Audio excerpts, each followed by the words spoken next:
एक बार गौतम बुद्ध नगर में घूम रहे थे। तभी बुद्ध ने सुना कि उस नगर में रहने वाले कुछ लोग बुद्ध को बुरा भला कह रहे हैं और बद्दुआएं दे रहे हैं। ऐसा इसलिए हुआ क्योंकि उस नगर में रहने वाले कुछ बुद्ध विरोधियों ने आम नागरिकों के मन में ये बात बिठा दी थी कि गौतम बुद्ध एक ढोंगी व्यक्ति हैं और ये उनके धर्म को भ्रष्ट कर रहे हैं।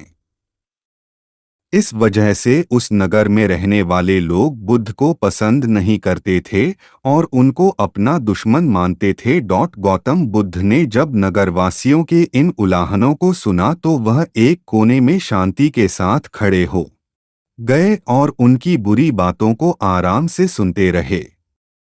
इस दौरान बुद्ध ने कोई प्रतिक्रिया नहीं दी। कुछ देर बाद जब नगरवासी बुद्ध को बुरा भला कहते हुए थक गए और चुप हो गए तो गौतम बुद्ध ने उन नगरवासियों से कहा, क्षमा चाहता हूँ, लेकिन अगर आप लोगों की बातें खत्म हो गई हैं तो मैं यहाँ से जाऊँ। ये सुनकर उनको बुरा कहने वाले लोग बहुत आश्चर्यचकित हुए।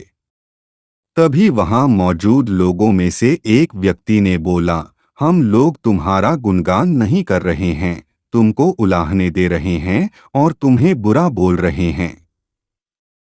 क्या तुम पर इन बातों का कोई असर नहीं हो रहा? उस व्यक्ति की बात का जवाब देते हुए गौतम बुद्ध ने कहा, आप सब चाहे मुझे कितनी भी गालियां दें या कितना भी बुरा कहें, मैं इन्हें खुद पर नहीं लूंगा क्योंकि मैं जानता हूं कि मैं कुछ गलत नहीं कर रहा। इसलिए इन बातों को जब तक मैं स्वीकार नहीं करता तब तक इनका मुझ पर कोई असर नहीं पड़ रहा है।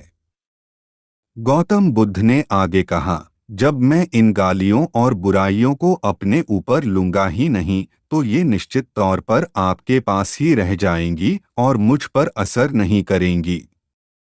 दोस्तों, मैं मानता हूँ कि आप दो जीवन दई कहानी से बहुत सीखना मिला होगा।